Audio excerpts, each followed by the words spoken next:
Sobat JKN, kembali lagi bersama saya Dika di podcast Paham JKN. Yuk kita kasih paham.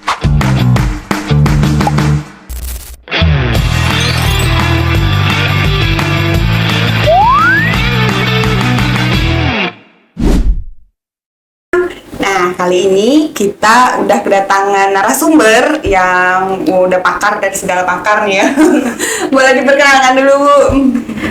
Hai, saya Rianti, saya Claim Advisor BPJS Kesehatan Kantor Cabang Karawang. Oke, selamat datang kembali nih Bu di podcast Paham JKN ya. Sebelumnya kan kita udah pernah ya berkunjung ke sini ya Bu. Nah, kali ini Sobat JKN kita mau bahas satu tema yang cukup serius karena tapi perlu dan wajib Sobat JKN ketahui gitu biar kita paham bersama. Nah, kali ini kita itu mau membahas terkait dengan apa perbedaan kapitasi dan inasibijis. Nah, kapitasi dan inasibijis ini adalah mekanisme pembayaran ya Bu ya, mekanisme pembayaran dari BPJS Kesehatan.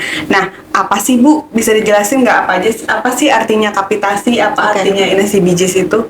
Oke, jadi dalam melakukan pembayaran pelayanan kesehatan, BPJS Kesehatan itu mengacu pada Peraturan Menteri Kesehatan Republik Indonesia Nomor 3 Tahun 2023. Nah, ini peraturan ini diundangkan atau mulai berlaku itu per tanggal 9 Januari 2023. Di sana mengatur kapitasi itu seperti apa, inasibijis itu seperti apa. Kalau untuk kapitasi itu adalah pembayaran yang kami lakukan, BPJS Kesehatan lakukan untuk ke FKTP. FKTP itu fasilitas kesehatan tingkat pertama. Nah, di sana kita itu membayarkan ada standar tarifnya dikalikan dengan total jumlah peserta yang terdaftar dalam FKTP tersebut. Oke. Nah, jadi kita bayarnya itu sudah per kapita per bulan per peserta. Jadi dibayarkan di awal. Kalau untuk inasibijis kita bayarnya itu per kunjungan. Jadi misalnya inasibijis itu kan dia pengelompokan ya, biayanya itu pengelompokan dari biaya diagnostik dan juga tindakan yang dilakukan pada satu episode pelayanan. Nah, itu sudah ada ramuannya tuh sesuai dengan standar peraturan tadi. Nah, di situ berbasis dengan perspektif payment system. Jadi memang dibayarkannya itu di awal sebelum pasiennya itu melakukan perawatan. Begitu. Oke.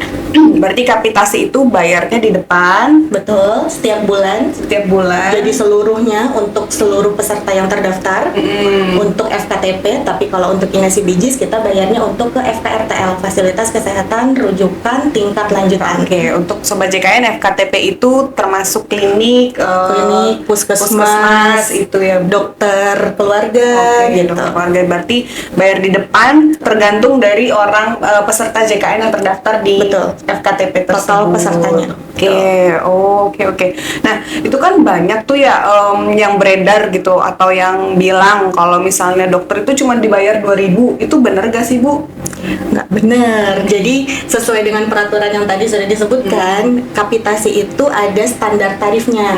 Nah, standar tarif itu kan dibayarkannya per jumlah peserta. Jadi per orang itu dikalikan dengan standar tarif tersebut. Nah, biayanya itu sebetulnya nanti bisa naik jika mempertimbangkan terkait dengan sumber daya manusia, kemudian kelengkapan sarana prasarana di fasilitas kesehatannya, kemudian ada lingkup pelayanannya juga diperhatikan, kemudian komitmen pelayanan yang dilakukan oleh fasilitas kesehatannya juga itu dipertimbangkan.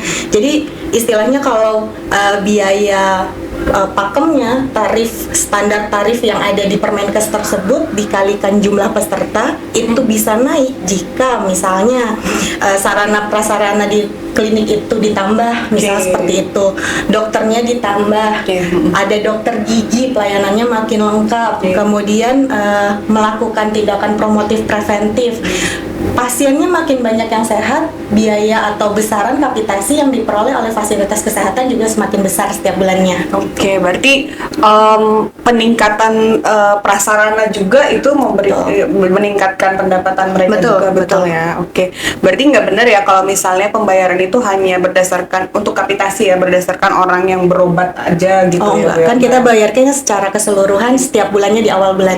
Sakit nggak sakit kita tetap Betul. bayarkan, gitu ya Bu ya. Oke, nah kalau untuk pembayaran ke tenaga medis itu dari BPJS langsung ke dokternya atau ke perawatnya atau gimana tuh Bu? Oke, kalau untuk pelayanan atau pembayaran kami ke yang setiap bulan kami lakukan itu kami bayarnya ke fasilitas kesehatannya.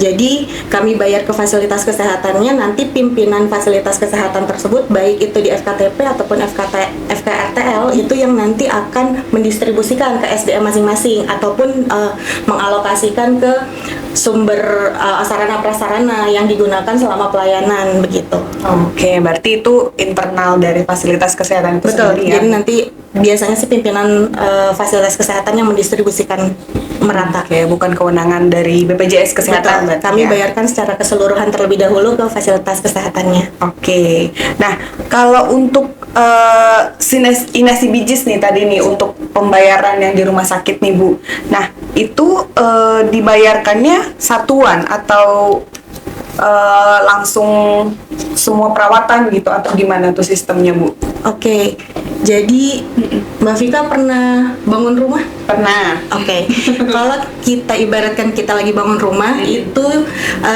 kita itu pakai sistem borongan. Jadi dari awal kalau kita bangun rumah pakai sistem borongan itu kan total jumlah yang akan dikeluarkan untuk membangun rumah itu sudah dikalkulasi di awal. Nah, begitupun dengan tarif inasi bijis. Nah, di awal itu kita tetapkan dulu diagnosanya apa, tindakan yang mau dilakukan apa, terciptalah itu paket inasi bijis. Jadi tarifnya sudah ada sesuai dengan Permenkes 3 tahun 2023 tadi. Nah, itu yang nantinya akan digunakan untuk seluruh pelayanan yang dilakukan di rumah sakit, begitu. Oh, nah apakah semua penyakit di rumah sakit ini menggunakan skema inasi bijis ini? Betul. Jadi kalau untuk di fasilitas kesehatan tingkat lanjutan kita pembayaran menggunakan tarif inasi bijis. Kecuali nih untuk misalnya obat kronis, kemudian alat kesehatan tambahan, itu nanti kami bayarkan di luar paket inasi bijisnya. Oh, kalau jadi ada tambahan biaya begitu. Jadi misalnya disuruh cek lab nih, misalnya saya disuruh cek lab, terus disuruh ronsen, itu udah masuk ke paket borongan tadi berarti? Betul, jadi paket inasi bijis itu sudah mencakup administrasi, kemudian pelayanan rawat jalan, pelayanan rawat inap, laboratorium, radiologi. Kalau misalnya butuh penunjang, itu juga sudah termasuk. Butuh laboratorium yang tadi Mbak Vika sampaikan. Kemudian pelayanan darah, kalau misalnya donor butuh darah, tambahan transfusi begitu. Kemudian kalau memang butuh tindakan rehabilitasi medik misalnya, sampai dengan pemulasaran jenazah itu juga sudah masuk dalam paket inasi bijis. Oke, sudah diatur berarti ya Bu ya. Betul. Nah, kalau untuk banyak juga nih kan gosip-gosip nih, kita kan mau meluruskan nih biar pada paham nih ya teman-teman sobat JKN semua. Nah, apakah banyak yang bilang tarif rumah sakit itu nggak cukup gitu. Nah, emangnya yang bikin tarif ini siapa sih Bu? Apakah BPJS Kesehatan yang nentuin tarif-tarif di inasi bijis ini? Baik, jadi kalau untuk paket inasi bijis atau standar tarifnya itu ditetapkannya oleh pemerintah. Dalam hal ini Kementerian Kesehatan. Untuk penetapannya memang Kementerian Kesehatan ini dia berdiskusi lah ya dengan pihak-pihak berkepentingan dan juga termasuknya BPJS Kesehatan. Untuk tarif ini pun dilakukan evaluasi setiap tahunnya. Misalnya kalau kita kan sekarang inflasi ya. Nah, itu akan dilakukan review apakah tarifnya yang sudah ada saat ini mencukupi atau tidak untuk betul untuk kumpulan diagnosa yang sama gitu. Berarti ada evaluasi rutin untuk tarif ada dari evaluasi pemerintah ya, betul. Dari pemerintah. Oke. Nah, kalau untuk obat itu juga masuk ya tadi ya? Obat sudah termasuk ya? Kecuali kalau misalnya dibutuhkan obat kronis. Obat kronis tadi ya. Jadi obat kronis itu obat yang diberikan oleh dokter untuk 30 hari. Nah, nanti kita pembayarannya pakai skema 723. 7 hari obatnya itu akan masuk ke dalam paket inasi bijis pembayarannya. Untuk 23 harinya nanti kita bayarkan terpisah di luar paket inasi bijisnya. Oh, oke. Kalau untuk kamar misalnya kita rawat inap itu kamarnya masuk juga ke tarif inasi bijis ini. Kalau untuk tarif inasi bijis itu sudah ada pengaturannya Mbak Vita. Jadi ada yang di kelas 1, kelas 2, kelas 3 itu tarifnya berbeda, disesuaikan begitu. Oh, berarti berbeda sudah ada ya? standarnya. Ya, berbeda dengan ini tarif ini ya. Satu pertanyaan lagi nih Bu Riri. Nah, kalau untuk penyakit yang diderita oleh peserta JKN atau masyarakat itu, apakah semuanya itu bisa di-cover menggunakan program JKN ini? Mungkin teman-teman JKN ini udah pada paham nih untuk kasus yang seperti ini. Jadi kalau untuk JKN yang terpenting itu adalah sesuai dengan alur perujukan. Kalau prosedurnya sesuai, indikasi medisnya sesuai, kemudian tidak masuk ke dalam kondisi yang tidak bisa dijamin dalam peraturan Presiden nomor 59 tahun 2024, itu bisa dijamin JKN. Jamin JKN, yang penting kartunya aktif ya Bu ya. Yang terpenting kartunya aktif. Jadi jangan lupa bayar iurannya tepat waktu. Betul, jangan lupa nih Sobat JKN untuk bayar iuran tepat waktu, karena kita nggak tahu nih sakit datangnya kapan ya Bu, atau bisa siapa aja dari umur muda, tua, itu kita nggak bisa prediksi ya. Jadi kartu JKN-nya harus selalu siap untuk dipakai ya Bu ya.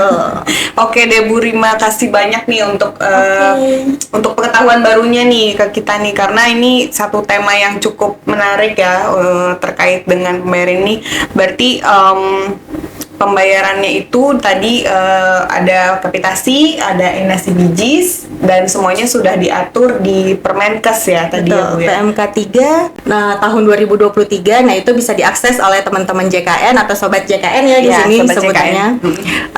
Bisa diakses bebas, silakan bisa di-download. Oke. Secara mandiri. Siap. Terakhir nih, ada closing statement nggak dari Bu Riri buat semua teman-teman sobat JKN nih? Oke, closing statement ya. Closing statement mungkin saya mau nitip nih ke sobat-sobat JKN, jangan lupa bayar iuran tepat waktu setiap bulannya, karena JKN ini kan milik kita bersama, jadi harus dijaga secara bersama. Terima kasih. Makasih banyak ya Bu, udah hadir lagi di Jangan Bosan-Bosan ya untuk memberikan ilmu-ilmu baru ke kita. Oke, nanti tolong diundang lagi ya.